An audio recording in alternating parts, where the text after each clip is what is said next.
Hey everybody, I got my supplies right here. We're gonna go ahead and put an avocado tree in a raised bed so that two things, I don't have to dig a hole, and secondly, I have plenty of drainage because it's gonna be elevated. Now, this avocado tree is the Oro Negro avocado. That tree I showed you almost died.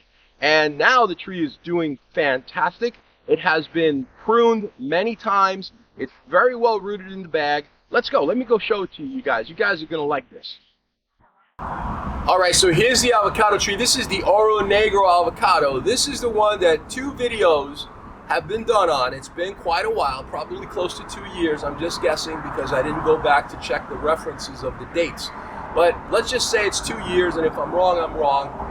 But it'll be close to that time period. So in the first video, I showed you guys that the tree was practically dead of root rot, and I talked about how we were gonna fix that problem.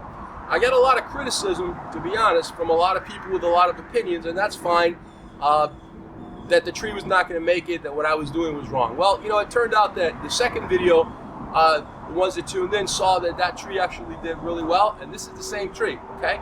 Now, the tree is small because multiple times I had trimmed this tree. Obviously, it's growing in a bag. I didn't want it to get too big, and I wanted also to give it the shape that I wanted it to have. So it started developing real well, but it had a kind of a weird growth pattern. It was growing like this way and that way, and it was like really, really strange. So I wanted to prune it. I removed the branch that was coming out over here, and now I have a central leader, nicely branching, and now I have a central leader that's nicely branching, and the idea here is to keep this tree compact. And the reason this Oro Negro is going in this particular spot is a really good reason. And if you stick by, don't leave, you're gonna see exactly why I want this in this spot, and you're gonna see why I have brought some wood so that I can elevate it. So stick around, you're gonna learn a lot, don't go away.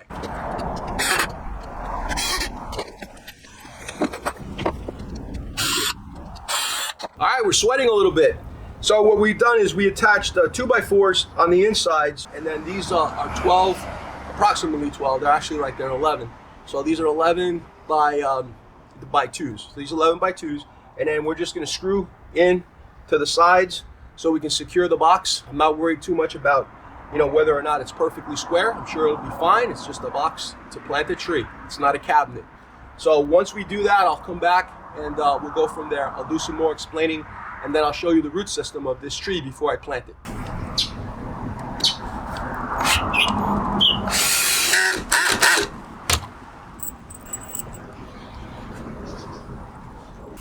All right, so this should wrap it up. We're just gonna finish the last screw. Each one of these has about 4 screws on it. All can be on one side. You can see the box is really secure. It's gonna be in this one spot right here.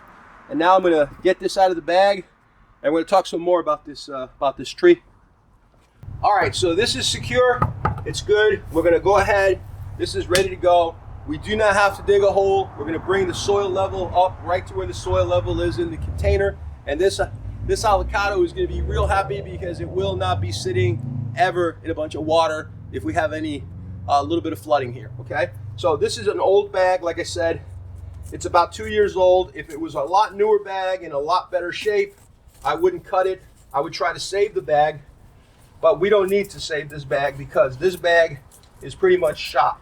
You can see it's already dilapidated, all right? But that's not bad considering the tree is 2 years.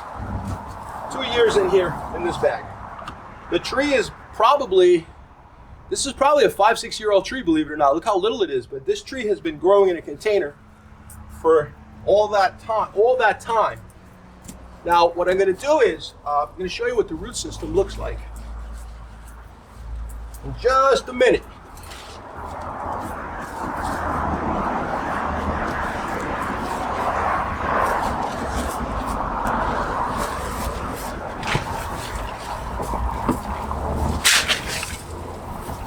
And there you see the roots.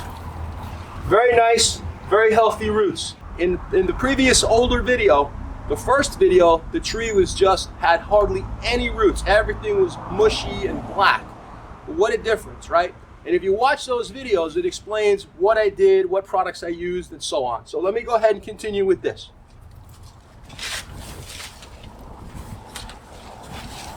All right, so the bag is shot. We're gonna throw this away, obviously. This is useless, but it did last about 2 years, maybe a little longer, okay?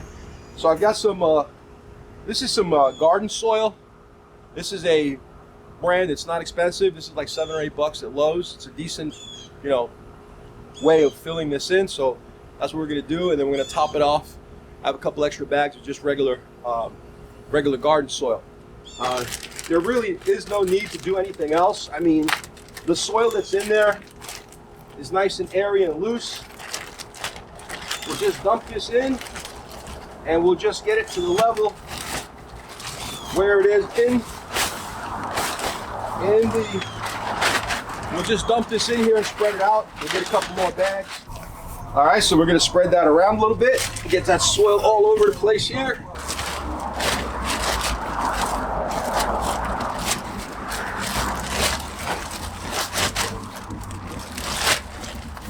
This is just topsoil, cheap, $2.50 a bag.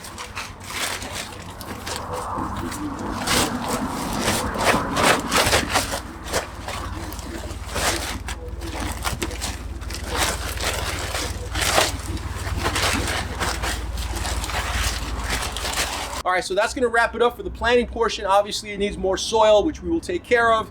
We're not gonna water it in, it doesn't really need it. And then we're gonna top it off with some mulch.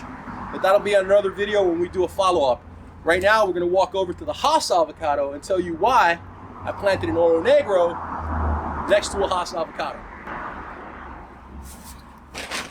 All right, so right now, I'm sitting underneath my Hass avocado tree.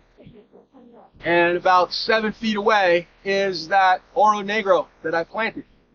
And I told you I did that for a reason, and the reason is a very simple one. The Oro Negro and the Hass avocado have flowers that are A's and B's. So that means that they flower approximately the same time of the year, and the A and the B flowers on the plants are hermaphrodites, basically bisexual, so they have male and female, okay?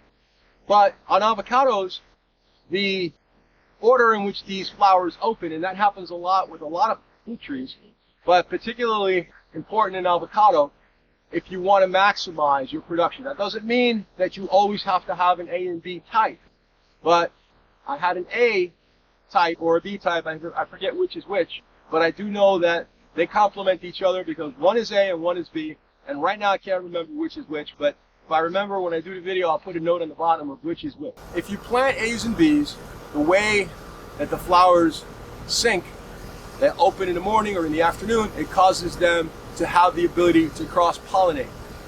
And the cross-pollination is really important, okay? So that's the reason why you plant A and B types. So since I had a Hass avocado, and it has already produced, and I'll show you a couple of the fruit on it, I hope that next time I'll have a heck of a lot more fruit. There's one fruit right there. This tree had about 13, 14, and we've already eaten a couple of them. I think there's about 9 left. I've got that one. Got another one over here, and there's several of them scattered throughout the tree. So this is the Hass. Also, I'll back up a little bit so you can see it. This tree is actually very, very compact tree. All right, everybody, thanks for sticking by and watching the video. I really appreciate it. We planted, as I said, an Oro Negro, and this is the Hass. Great avocados. Keep them compact, keep them elevated so that they're not sitting in water, and your trees will do much better than most trees that are planted out there, because people don't realize they plant them and they don't worry about the drainage. Drainage is really important. One of the best ways to do it is to elevate. You don't have to break your back digging a hole. Thanks, everybody. If you like the video, give us a thumbs up, subscribe, check us out. We'll be doing more videos as often as we can. Thank you. Have a great night.